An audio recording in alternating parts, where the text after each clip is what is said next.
لیکن جب تم شپمنٹ کے بارے میں جان گئے تھے تو ان سب کو یہاں کر اپنی جان موت کے منہ میں دھکیلنے کی کیا ضرورت تھی؟ اسپرا نے پوچھا۔ جب کچھ دیر بعد کوئی جواب نہیں آیا تو اس نے سر اٹھا کر ارحم کی جانب دیکھا جو اسی کی جانب دیکھ رہا تھا۔ اس کی آنکھوں میں کچھ تو تھا جس سے اس کا دل لرزا، مگر وہ جلد ہی خود کو کمپوز کر کے اپنے چہرے پر مسکراہٹ بکھیر گیا۔ تم بہت سوچتی ہو، وہ نرمی سے بولا۔ اس نے مرنے سے پہلے کچھ کہا تھا۔ صحیح کہہ رہی ہو نا؟ صحیح کہہ رہی ہوں نا؟ اسپرا نے ارحم کی گال پر ہاتھ رکھتے ہوئے پوچھا۔ ارحم نے شدت بڑی نظروں سے اسپرا کی جانب دیکھتے ہوئے کہا۔ کیا کہا اس نے؟ اپنے دماغ پر زیادہ زور مت دو اور سوچو، مجھے بتاؤ ارحم۔ تم نے کہا وہ کوئی میسج دینے آئے اور انہوں نے کسی قسم کی کوئی لڑائی نہیں کی، صرف ایک آدمی کو مارا تاکہ تمہاری توجہ حاصل کر سکے، پھر باقی بھاگ نکلی اور ایک آدمی رک گیا۔ تم نے کہا اس نے بتایا تمہاری شپمنٹ ان کے قبضے میں ہے، لیکن یہ بتانے والی کوئی بات نہیں کیونکہ تم ویسے بھی جان جاتے۔ اب تم مجھے یہ بتاؤ، اور اس نے لاسٹ پر مرنے سے پہلے ایسا بھی کیا کہا جو تم اتنا پریشان ہوگے؟ اسپرا نے بحث کی، جس پر کمرے میں کچھ پل کے لیے خاموشی چھائی۔ کچھ کہا؟ مجھے بتاؤ کیا کہا تھا؟ وہ بے چینی سے پوچھنے لگی۔ میں چاہتا ہوں تم آج کے بعد اس گھر سے باہر نہیں نکلو، تم صرف گھر پر ہوگی، اور اگر کبھی باہر جانا بھی ہوا تو صرف میرے ساتھ، ارحم نے حکمیہ لہجے میں کہا۔ وٹ کیوں میں نہیں؟ میں جاؤں گی، اس نے احتجاج کیا۔ میں کچھ کہہ رہا ہوں سمجھ نہیں آ رہا، وہ غصے سے بولا۔ ارحم بحث مت کرو، وہ سرد مہری سے بولا، جس پر وہ منہ پھلا کر اس کی گردن کے گرد اپنے بازو باندھ کر اپنا چہرہ اس کے سینے میں چھپا گئی، کیونکہ اب وہ مزید اس کا چہرہ نہیں دیکھنا چاہتی تھی۔ جس پر ارحم نے نرمی سے اس کے بال سہلائے اور اس کا ہاتھ پکڑ کر وہاں اپنے لب رکھ دیے۔ تبھی اسپرا نے ناراضگی سے اپنا ہاتھ چھڑوانا چاہا، مگر وہ اس پر اپنی گرفت سخت کر گیا۔ Don't move away from me, میں جانتا ہوں میں کیا کر رہا ہوں، اور میں یہ صرف تمہیں محفوظ رکھنے کے لیے کر رہا ہوں، جو میں ہر قیمت پر رکھوں گا، وہ نرمی سے بولا۔ مجھے محفوظ؟ اس نے ناز سمجھی سے اس کی جانب دیکھا۔ اس شخص نے خود کو مارنے سے پہلے ایک نام لیا تھا، ارحم نے یاد کر کے سلگتے ہوئے لہجے میں کہا۔ نام؟ اس نے اس کی آنکھوں میں دیکھتے ہوئے تجسس سے پوچھا۔ ہاں، ایک نام۔ ارحم نے اس کی گال اپنے انگوٹھے سے سہلاتے ہوئے اس کی جانب نرمی سے دیکھتے ہوئے کہا۔ اور وہ نام کیا تھا؟ وہ ارحم کے ماتھے سے بال پیچھے کٹے ہوئے پوچھنے لگی۔ اسپرا عبدالجبار۔ حد ہے، اگر کسی پرندے کو بھی قید کرو تو اسے بھی کچھ دیر کے لیے کھلے آسمان پر اڑنے کی آزادی ہوتی ہے، لیکن ارحم تم نے مجھے اس کی بھی اجازت نہیں دی۔ اس پارٹی میں ہوئے حادثے کے بعد جب ارحم نے اسپرا کا گھر سے نکلنا بالکل بند کر دیا تو وہ پیزا بنانے کے ساتھ ساتھ غصے سے بڑبڑانے لگی۔ وہ تو نوابزادہ سارا دن اور کئی بار رات بھی باہر گزارتا ہے، بس میرا ہی نکلنا منع ہے۔ آج تم گھر آؤ، صحیح بتاتی ہوں تمہیں، وہ غصے سے امن سے پیزا نکالتے ہوئے کہنے لگی۔ ایک منٹ، میری اس دن کے بعد دانے سے کوئی بات نہیں، پتہ نہیں وہ کیسا ہوگا، کیا پلان ہے اس کا، کیا سوچ رہا ہوگا، کہیں جو سب پارٹی میں ہوں اس کے پیچھے وہ تو نہیں، یا اللہ میں بھی کیا سوچتی ہوں، وہ ایسا نہیں ہے، وہ انتہائی سلجھا ہوا انسان ہے، کرائم وغیرہ اس کا کوئی لینا دینا نہیں ہو سکتا۔ وہ میری زندگی ایک ماہ میں ایڈونچر میں بدل گئی، کب کیا ہو جائے کچھ پتہ نہیں چلتا۔ وہ باہر کی جانب بڑھتے ہوئے تلخی سے سوچنے لگی۔ وکٹر، پیزا تیار ہو چکا ہے۔ اسپرا کے باہر جانے پر وکٹر نے سوالیہ نظروں سے اسے دیکھا تو وہ بتانے لگی، وٹ میم، نہیں، اس کی کوئی ضرورت نہیں۔ وہ جلدی سے بولا، کیوں ضرورت نہیں؟ تم لوگ انسان نہیں ہو کیا؟ میں نے تمہارے لیے اور باقی 4 گارڈز کے لیے بنایا ہے جو گیٹ کے باہر ڈیوٹی دے رہے ہیں۔ اسپرا نے کچن کی جانب بڑھتے ہوئے کہا۔ میم، باز کو اچھا نہیں لگے گا، وہ اسپاٹ لہجے میں بولا۔ مجھے پرواہ نہیں، تم لوگوں نے میری اور تیمیا کی آج بہت مدد کی، بس شکریہ کے طور پر کھلا رہی ہوں، اسپرا نے کندھے اچکاتے ہوئے کہا، کیونکہ گارڈز نے نئے پودے لانے اور گارڈن کی صفائی کرنے میں ان دونوں لڑکیوں کا کافی ساتھ دیا تھا، لیکن میم، میں جو کہہ رہی ہوں سمجھ نہیں آ رہا۔ یہ لو پکڑو اور باقی سب کے ساتھ مل کر جا کے کھاؤ۔ اسپرا نے 5 بڑے پیزے اس کو پکڑاتے ہوئے کہا، جو کافی ہچکچاہٹ کے بعد وکٹر نے پکڑ لیے اور اپنے قدم باہر کی جانب بڑھا دیے، جبکہ اسپرا بھی پیزے کی 2 سلائس کے ساتھ کولڈ ڈرنک لے کر کوچ پر بیٹھ کر کھانے لگی۔ ابھی وہ کھا کر فارغ ہوئی تو اسے دروازہ کھولنے کی آواز سنائی دی ہے۔ اسپرا نے فیک مسکراہٹ ارحم کی جانب اچھالی، لیکن وہ اگنور کرتا کچن کی جانب بڑھ گیا اور اپنے لیے پیزے کی چند سلائس پلیٹ میں رکھ کر آگے اس کے بالکل ساتھ بیٹھ گیا۔ میرے خیال میں کوچ پر بہت زیادہ جگہ ہے، میرے ساتھ چپک کر بیٹھنا ضروری نہیں۔ اسپرا نے اس کے بازو پر ہاتھ رکھ کر تھوڑا دور کرنے کی کوشش کرتے ہوئے کہا، لیکن ارحم نے نظر انداز کر کے ریموٹ پکڑ کر ٹی وی چلا دیا۔ کیا مسئلہ ہے، پیچھے ہٹو۔ ارحم کا اسے نظر انداز کرنا سلگا ہی کیا، اس لیے غصے سے بولی، ٹھیک ہے بیٹھو یہاں ہی۔ ایسا کر اپنی ٹانگیں ساری کوچ پر پھیلا لوں۔ جب اس کی طرف سے کوئی جواب نہیں آیا تو وہ سلگتے ہوئے لہجے میں کہہ کر کوچ سے اٹھ گئی، مگر اس سے پہلے وہ ایک بھی قدم آگے بڑھاتی ارحم نے اس کو بازو پکڑ کر اپنی جانب کھینچا، جس سے وہ اس کی گود میں آ گری۔ اسپرا نے چونک کر اس کی جانب دیکھا جو سکون سے یہ سب انجوائے کر رہے تھے۔ اسپرا نے اس کے سینے پر مکہ مار کے اسے گھورا، جس پر ارحم نے اسے آنکھ مار دی تو اس کے گال لال ٹماٹر ہونے لگے۔ فائنلی ارحم، تم ہول سے نکل کر آہستہ آہستہ میرے سامنے آنے لگے ہو۔ میں جانتی مجھے تم سے بہت دور رہنا چاہیے، لیکن اسی لمحے مجھے تجسس بھی ہوتا ہے۔ اس شخص سے ملو جس کو تم نے کئی تہوں کے نیچے چھپا رکھا ہے، تمہارے اثر سے ملنے کو دل کرتا ہے۔ ارحم اس کی گود میں خود کو کمفرٹیبل کر کے اس کے ماتھے سے خود کا ماتھا ٹکا کر آنکھیں بند کر کے سوچنے لگی۔ کچھ پل بعد اس نے آنکھیں کھول کر نیچے کی جانب دیکھا، جہاں اس کی براؤن آنکھیں ارحم کی پیچ ڈارک بلیک آنکھوں سے ٹکرائے، ساتھ ہی ارحم کے لبوں پر مضحکہ خیز مسکراہٹ بکھری۔ مسکرانا بند کرو، اسپرا نے نرمی سے کہہ کر اس کی گردن کے گرد بازو حال کر کے اس کے سینے پر اپنا سر رکھ کر دانش کے ساتھ کی گئی گفتگو بار بار یاد کرنے لگی۔ دانش ایک بار پھر سے میرے لیے آیا ہے، اس نے ضرور کوئی پلان بنایا ہوگا، شاید پولیس بھی اس کے ساتھ شامل ہو۔ اس دفعہ مجھے کوئی بیوقوفی نہیں کرنی، یہی آخری موقع اپنی دنیا میں پھر سے واپس جانے کا۔ وہ خود سے سوچنے لگی، وٹ آر یو تھنکنگ؟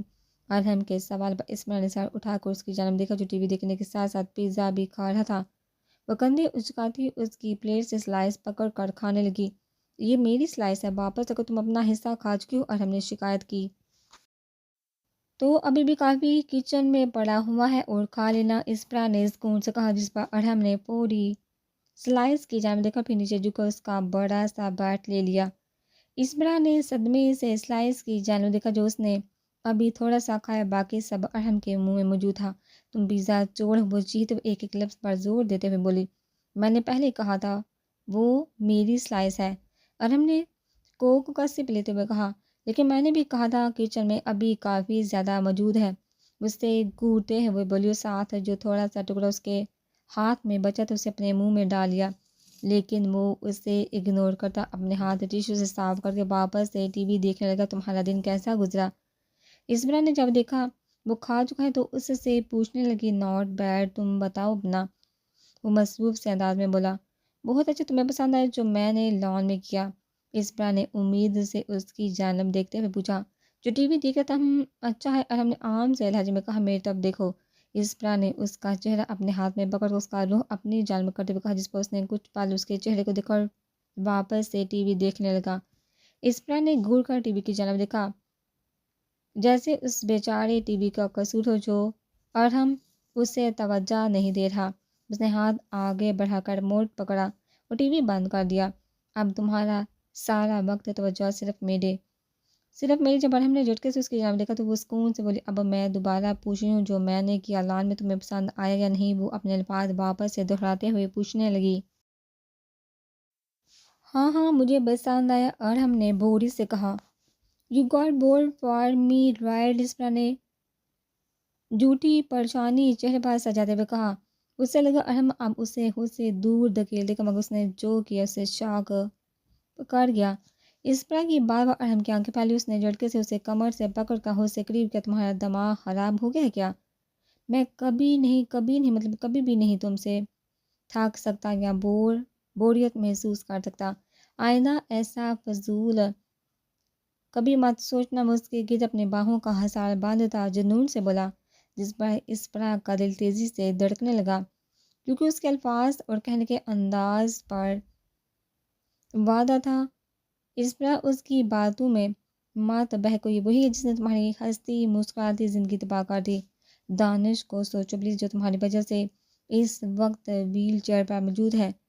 یہ تمہارے دماغ کے پرزے کدھر گھوم رہے ہیں؟ ارحم نے اسپرا کو خیال میں کھوئے دیکھا، تو آئی برو اچکایا۔ کہیں نہیں، اس نے اس کے ماتھے پر اپنے لب رکھتے ہوئے کہا۔ میں نے وکٹر کچھ سامان لانے کو کہا، شاید اس پر کافی رقم خرچ ہو جائے۔ اسبرا نے ٹاپک بدلتے ہوئے کہا، جتنے چاہے خرچ کرو، اس میں پریشان ہونے والی کیا بات ہے؟ ارحم نے ستاروں کی مانند چمکتی آنکھوں سے اسبرا کی جانب دیکھتے ہوئے کہا، جس پر ناز چاہتے ہوئے بھی اس کے دل نے ایک بیٹ مس کی۔ اور میں سوچ رہی ہوں گھر کے دروازے کی سائڈز کو ڈیکوریٹ کروں اور اس کے آس پاس کے ایریا کو۔ اگر تمہیں کوئی پرابلم نہ ہو تو اس پر لب چباتے ہوئے پوچھا۔ جیسا دل چاہے ویسا گھر سجو، آخر تمہارا اپنا گھر ہے، مجھے کوئی اعتراض نہیں۔ اور ہم نے اس کے بال کان کے پیچھے کرتے ہوئے مسکرا کر کہا، تمہیں اکثر مسکرانا چاہیے، جانتے ہو تمہاری مسکراہٹ کس قدر خوبصورت ہے؟ اس پرا نے دھڑکتے دل کے ساتھ ارحم کے گال پر اپنا لفظ چھوڑتے ہوئے کہا، جس پر ارحم نے شوق سے اس کی جانب دیکھا۔ اس پرا تم میرے ساتھ کیا کرنے کی کوشش کر رہی ہو؟ ارحم نے اپنا ماتھا اس کے ماتھے کے ساتھ ٹکاتے اس کی آنکھوں میں دیکھتے ہوئے پوچھا۔ ارحم اسبرا نے اسے اس کے نام سے پکارا۔ بولو تیسورو، ارحم نے مسکراتی آنکھوں سے اسے دیکھتے ہوئے پوچھا، جس پر اسبرا کے لب مسکرائے۔ آج کی رات میں کس قدر سکون ہے نا۔ وہ اس کے بازو پر موجود ٹیٹوز پر انگلی پھیرتے ہوئے بولی، مطلب ارحم نے اسے سوالیہ نظر سے دیکھا، کیونکہ تم پرسکون ہے، کتنے اچھے لگتے ہو ایسے۔ اس کی گردن میں اپنا چہرہ چھپاتے ہوئے بولی، نیند آ رہی ہے؟ ارحم نے اس کی بات کو اگنور کر کے پوچھا، نہیں ابھی نہیں۔ کیوں، تمہیں آ رہی ہے؟ اسبرا نے سر اٹھا کر اس کے چہرے کو دیکھا۔ نہیں، میں سوچ رہا تھا ہم باہر چلیں، لانگ ڈرائیو پر، سر تم اور میں۔ ارحم نے اس کے بال سہلاتے ہوئے کہا، مذاق کرے ہو نا میرے ساتھ؟ اسبرا نے اس کی ناک کے ساتھ خود کی ناک کو مس کرتے ہوئے کہا، نہیں، تم ہمیشہ باہر نکلنے کے بہانے ڈھونڈتی ہو اور میں قید کرنے کے جانتا ہوں، بور ہو جاتی ہو بس، اسی لیے۔ وہ اس کی ناک کو چومتے ہوئے بولا، مطلب اب میں باہر جا سکتی ہوں؟ اسبرا نے چہکتے ہوئے پوچھا، نہیں، ابھی بھی باہر بہت ہوتا ہے، اور میں یہ بھی ابھی نہیں جانتا کہ اور کون لوگ ہیں وہ جو تمہارے پیچھے پڑے ہوئے ہیں۔ وہ پریشانی سے بولا، تم فکر مت کرو، جب تک تم نہیں بولو گے میں گھر سے باہر قدم بھی نہیں رکھوں گی۔ وہ مسکراتے ہوئے بولی، چلو چلتے ہیں۔ ارحم نے اس کا ہاتھ پکڑ کر اٹھاتے ہوئے کہا، اور جلد ہی وہ دونوں گاڑی میں موجود تھے۔ گاڑی میں ہلکا ہلکا میوزک گونجا تھا، جبکہ وہ دونوں اپنے اپنے دل میں موجود جنگ سے لڑ رہے تھے۔ ہم کدھر جا رہے ہیں؟ جب گاڑی ایک خالی روڈ تھے جنگل کے درمیان والے روڈ پر داخل ہوئی تو اسپرا نے گھبراتے ہوئے پوچھا، کیونکہ ایک تو کافی اندھیرا تھا اور اوپر سے جنگل، کہیں ارحم نے مجھے دانش کے ساتھ تو نہیں دیکھ لیا، اس لیے اتنا میٹھا بن کر مجھے یہاں لایا ہے تاکہ میرا قتل کر دے اور کسی کو کانو کان خبر بھی نہ ہو۔ ویسے بھی گینگ کا لیڈر ہے، ایک قتل کر بھی دے، اس کی کون سی صحت خراب ہونی ہے؟ اسبرا نے اپنے خشک ہوتے لبوں پر زبان پھیرتے ہوئے سوچا، ہم کدھر جا رہے ہیں؟ اسبرا نے اپنے ڈر پر قابو پاتے ہوئے پوچھا، بہت جلدی جان جاؤ گی، ارحم نے ٹرن لیتے ہوئے کہا، جیسے گاڑی انتہائی اندھیرے والے روڈ پر جانے لگی جہاں آس پاس کسی قسم کی روشنی کا نام و نشان نہیں تھا۔ کافی دیر بعد گاڑی جا کر ایک گھر کے سامنے رک گئی جس کے پورچ میں ٹرک کھڑا تھا۔ گھر چھوٹا سا تھا جس کی کھڑکیاں ٹوٹی ہوئی تھی، جہاں کسی چرند پرند کا نام و نشان نہیں تھا سوائے اس وقت ان دونوں کو۔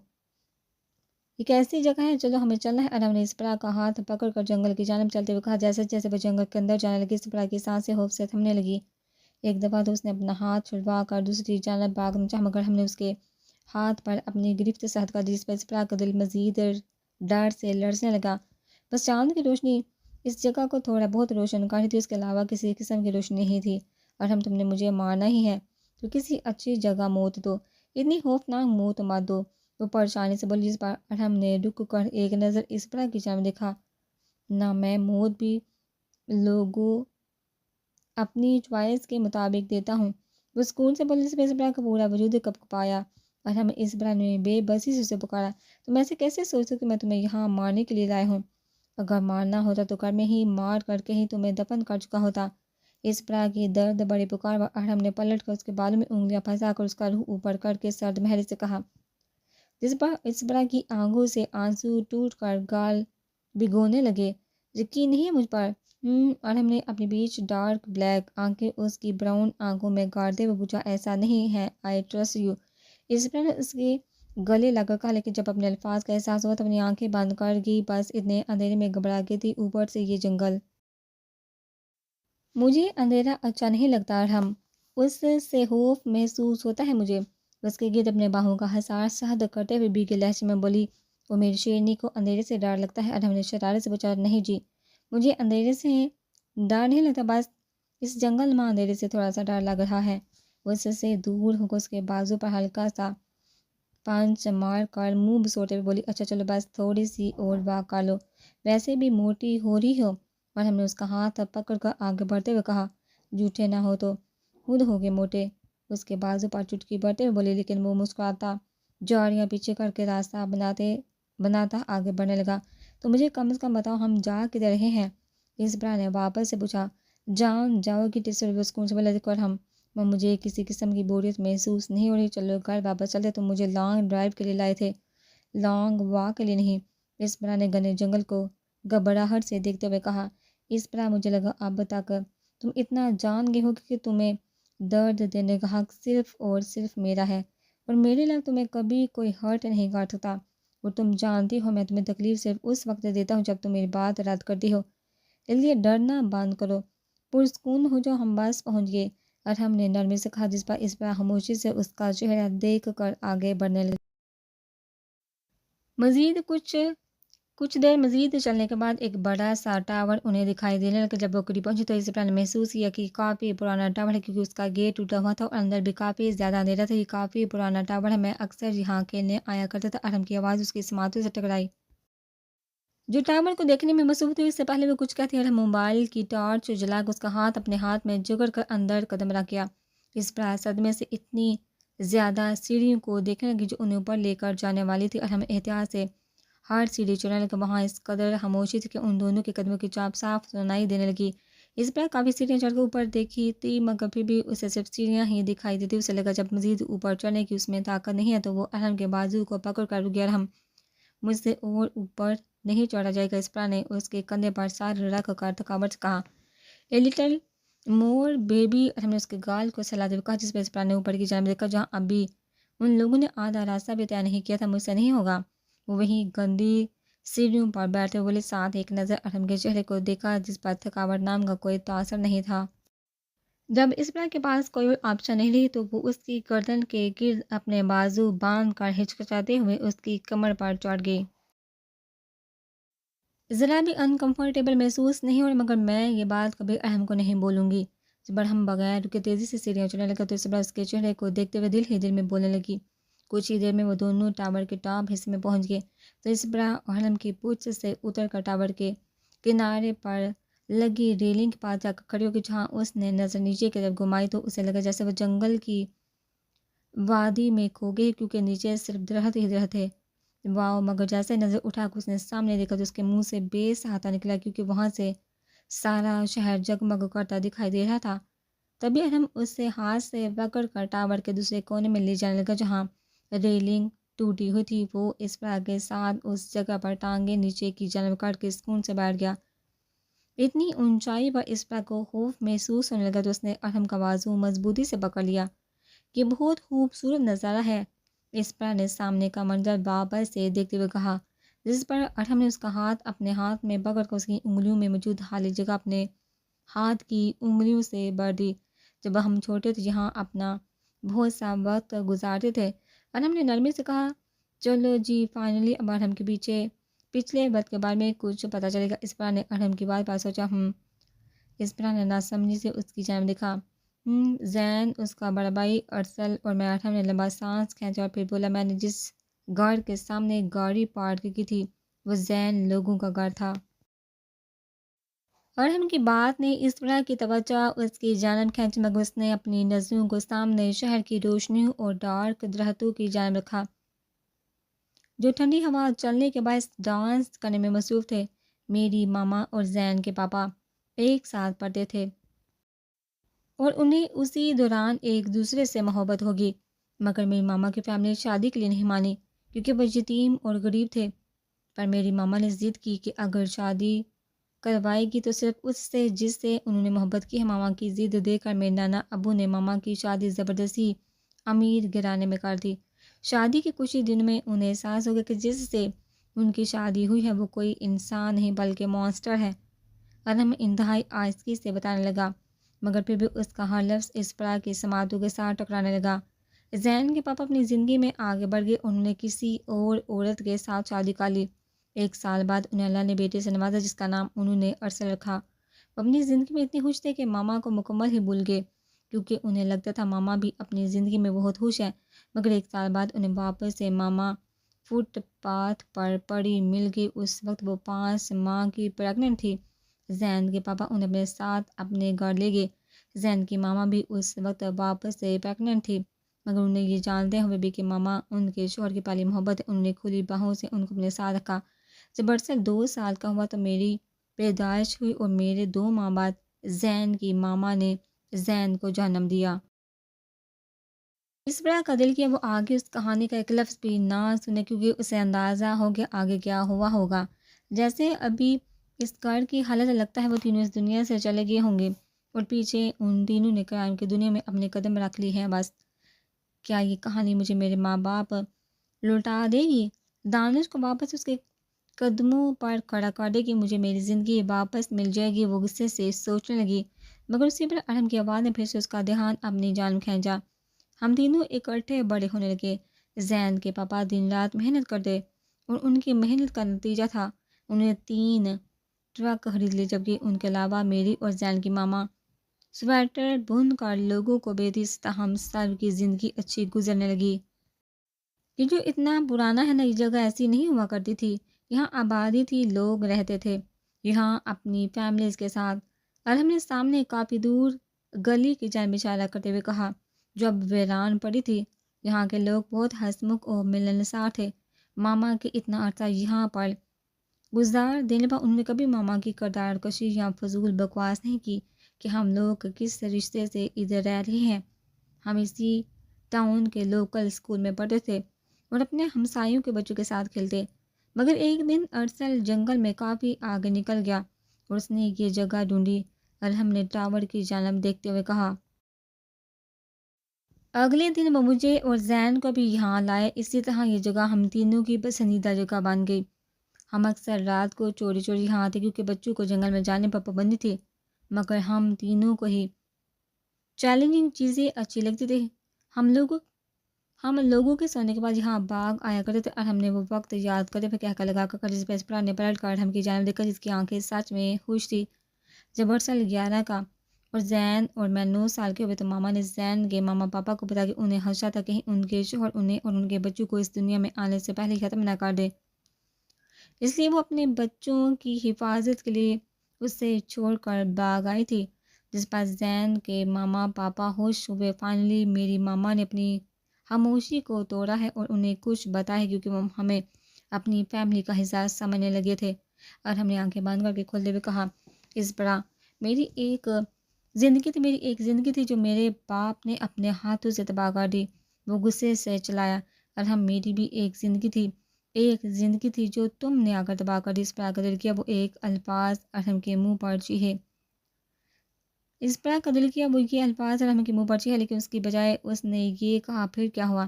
اس پر نے آہستگی سے پوچھا۔ وہ بہت امیر آدمی تھا، بہت عزت، جبکہ دوسرے ہاتھ میرے 2 دیال والے اتنے ہی لالچی تھے، اور اس سے پہلے وہ اپنے الفاظ مکمل کرتا اس کی جیب میں بڑھتے سیل نے ان دونوں کی توجہ کھینچی اور ہم نے اس پر کا ہاتھ چھوڑ کر اپنی پاکٹ سے سیل نکال کر کال ریسیو کی۔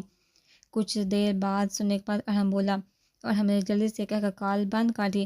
ہمیں نکلنا ہے ابھی سے، وغیرہ ہم نے اٹھ کر کہا اور سعادت کے آگے ہاتھ بڑھایا۔ کیوں؟ اس پر نے اس کا ہاتھ تھامتے ہوئے مایوسی سے کہا، کیونکہ وہ نہیں جانتی تھی اب کب گھر سے باہر نکلنا ہو، کچھ ضروری کام آ گیا۔ ہم نے اس کا ہاتھ پکڑ کر قدموں پر کھڑا کرتے ہوئے کہا کہ اس پر نے سانس کھینچتے ہوئے کہا، اور وہ دونوں نیچے کی جانب سیڑھیاں چڑھنے لگے، سیڑھیاں اترنے لگے اور ہم کے قدموں کا پیچھا کرنے کے لیے اس پر کو تقریباً بھاگنا پڑنے لگا۔ جب انہوں نے ٹاور سے باہر قدم رکھا تو اس پر نے جلدی سے جنگل کے خوف سے ارحم کا بازو پکڑ لیا اور جلدی ہی دونوں گاڑی کے سامنے موجود تھے۔ اس پر نے نظر اٹھا کر گھر کی جانب دیکھا، فرض کرنے لگے 3 بچے دوڑتے ہیں اور ایک آدمی لان میں بیٹھے سب باتیں کر رہے ہیں اور خوشیوں سے بھرپور کہکے لگا رہے ہیں۔ بیٹھے اس پر ارحم کی آواز پر وہ اپنے خیالوں کو جھٹک کر گاڑی میں بیٹھ گئی تو اس کے بیٹھتے ہی ارحم نے گاڑی چلا دی۔ کیا اور ہم مشتاق ہے مجھے اپنے ماضی کے بارے میں بتانے پر؟ جب سارے راستے وہ ایک لفظ نہیں بولا تو اس پر اس کی جانب دیکھتے ہوئے سوچنے لگی جس کے ہاتھ اسٹیئرنگ پر جب کہ نظریں روڈ پر جمی ہوتی جو بھی ہے میں خوش ہوں ارم کے ماضی کے بارے میں کچھ تو جان ہی گئی ہوں۔ تبھی اس بڑا کی نظر روڈ کی جانب گئی جو وہی تھا جس کے ذریعے وکٹر اسے مارکیٹ اور ہوٹل لے کر گیا تھا جہاں مدانے سے ملی تھی، اور ہم گاڑی روک کر باہر نکلا تو اس بڑا بھی گاڑی سے باہر نکل آئی۔ سامنے وہی ہوٹل دیکھ اس کا دل تیزی سے دھڑکنے لگا۔ وہ ارحم کے ساتھ ہوٹل میں داخل جس کی لائٹس باندھے سوائے کچن کر ہم سیدھا جا کر کچن میں داخل ہو گئے جس کے کارنر پر ایک اور دروازہ موجود تھا جسے کھول کر وہ باہر نکل گیا۔ اس طرح ابھی اس کے پیچھے پیچھے باہر نکل گئی لیکن کھلے آسمان کے نیچے جا کر گندی سی سمیل اس کے ناک سے ٹکرائی تو اس نے جلدی سے ہاتھ اپنے ناک پر رکھ لیا، ساتھ ہی نظر گھما کر یہاں وہاں دیکھا جہاں لوگ جانوروں کا گوشت کاٹنے میں مصروف تھے اور ہر طرف خون اور پانی بکھرا پڑا تھا، جبکہ ارحم آرام سے قدم آگے بڑھاتا گیا جیسے اس کے لیے یہ کوئی بڑی بات نہیں۔ زبیر، ارحم نے پکارا جبکہ اسپرا نے جلدی سے آگے بڑھ کر ارحم کے بازو پر اپنی گرفت ساتھ کر دی۔ پتہ نہیں کیوں مگر اسے زبیر سے عجیب سی گھبراہٹ محسوس ہوتی تھی کیونکہ اس کی 2-3 جو ملاقاتیں زبیر کے ساتھ ہوئی تھی وہ ناخوشگوار تھی۔ ہیلو اسپرا، زبیر نے سامنے سے آ کر سگریٹ سلگاتے ہوئے کہا جس پر اسپرا اسے گور کر ہے کہ سامان کدھر ہے؟ اور ہم نے دو ٹوک لہجے میں کہا جس پر زبیر نے سر ہلا اپنے قدم آگے بڑھا لیے، سب کے ہم اس کے پیچھے چلنے لگا۔ دوسری طرف اسپرا دھیان سے قدم اٹھانے لگا تاکہ اس کے پاؤں پر کسی قسم کا ہوں نہ لگ جائے۔ کچھ دیر میں وہ لوگ ایک ٹرک کی جانب بڑھنے لگے جس کے قریب 2 آدمی کھڑے تھے، مگر ان لوگوں کے قریب پہنچنے پر وہ ادب سے اپنا سر جھکا کہ میں نے تم لوگوں کو کہا تھا مال کو نیچے اتارو۔ زبیر نے ان 2 آدمیوں کو سلگتے ہوئے لہجے میں کہا، لیکن علی سر نے کہا تھا تب تک نہ اتارے جب تک باز خود نہ دیکھ لیں۔ ایک آدمی نے خوف سے ارحم کی جانب اشارہ کرتے ہوئے کہا جس پر زبیر نے آگے بڑھ کر سامنے پڑے مال پر سے کپڑا ہٹا دیا۔ اسپرا نے ارحم کے بازو کا سہارا لے کر تھوڑا اوپر ہو کر ٹرک میں دیکھا اور اس میں ایسا بھی ہے کیا مگر وہاں بہت ساری بندوقیں دیکھ کر اس کی سانسیں تھم جبکہ ارحم نے صرف ایک نظر انہیں دیکھا۔ کیا تم انہیں چیک نہیں کرو گے؟ زبیر نے سوالیہ نظروں سے پوچھا۔ مجھے تم پر یقین ہے، ارحم کہہ کر دوسرے 2 آدمیوں کی جانب مڑا۔ انہیں نیچے اتارو، ان دونوں کو حکمیہ لہجے میں بولا۔ ارحم ایک آواز پیچھے سے ان کی سماعتوں سے ٹکرا جس پر سب نے پلٹ کر پیچھے دیکھا جہاں علی ان کی جانب آ رہا تھا۔ تم ٹھیک ہو؟ ارحم نے اس کی جانب دیکھتے ہوئے پوچھا۔ ہاں ٹھیک ہوں، لگتا ہے تم نے رائفلیں چیک کر لی ہیں اس لیے آدمی اتارے ہیں، علی نے ان کے قریب آ کر کہا۔ ہاں دیکھ لیا کیا احمد جو ڈائمنڈ لایا تھا وہ بنر سامعین تک پہنچ گیا؟ ہم نے سوالیہ نظروں سے علی کی جانب دیکھا۔ ہاں تم فکر مت کرو، شیزا کے پاس ہے، وہ کل UK کے لیے نکل ہی ہے، علی نے ٹرک کی جانب بڑھتے ہوئے کہا۔ تو یہ سب ایسے گوشت کاٹتے ہیں اگلے دن کے لیے؟ اسپرا نے ارحم کی جانب دیکھتے ہوئے عجیب سا منہ بنا کر پوچھا، ساتھ اسے وہ پل یاد آنے لگا جب اس نے یہاں اتنے شوق سے کھانا کھایا تھا جس پر ہم نے کہہ کر لگایا، نہیں یہ ریسٹورنٹ کے لیے نہیں بلکہ اس کام کے لیے ہے، اور ہم نے رائفلز کی جانب اشارہ کرتے ہوئے کہا۔ مطلب؟ اسپرا نے ناسمجھی سے پوچھا۔ وہ دیکھو وہ سب کیسے کاٹے، مطلب وہ صرف سوراخ کاٹے ہیں تاکہ اندر رائفل پوری آ جائے۔ ایو، اسپرا نے ری ایکشن پر وہ مسکرایا اور اسے پوچھ سے ہگ کر کے اس کے بالوں میں چہرہ چھپایا تاکہ اس کی خوشبو محسوس کر سکے۔ یو سمیل گڈ، اور ہم نے اس کے بالوں کو چوم کر اس کا رخ اپنی جانب کرتے ہوئے کہا جس پر اسپرا کا دل نہ چاہتے ہوئے بھی تیزی سے دھڑکنے لگا۔ یہاں پر کیا ہو رہا ہے ارحم؟ اسپرا نے سوالیہ نظروں سے اسے دیکھا اور پھر آس پاس تمہیں کیا لگتا ہے جانب؟ سمگلنگ ہو رہی ہے بس، وہ عام سے لہجے میں بولا، جس پر اسپرا نے حیرت سے اس کی جانب دیکھا اور پھر ان آدمیوں کو دیکھنے لگی جو بندوق گوشت میں فٹ کر رہے تھے۔ کیا وہ 47A کے ہیں؟ اسپرا نے ایک رائفل کی جانب اشارہ کرتے ہوئے پوچھا۔ نو دیٹس کلیشن کو، او مگر 47A کی طرح لگتی ہے، اسپرا نے واپس سے اس رائفل کو دیکھتے ہوئے کہا۔ نہیں تم وہ سامنے دیکھ رہی ہو، وہ 47A کے ہے، اور ہم نے دوسری جانب پڑی رائفل کی جانب اشارہ کرتے ہوئے کہا۔ تو پھر یہاں اس وقت کتنی قسم کے رائفلز موجود ہیں؟ اسپرا نے پلٹ کر اس کا چہرہ دیکھتے ہوئے کہا۔ Kalashnikov AK-47 dear and sniper, وہ سکون سے بولا۔ اور یہ کدھر ایکسپورٹ ہوتی ہے؟ اسپرا نے آئی برو چکایا۔ میرا خیال ہے اب ہمیں نکلنا چاہیے۔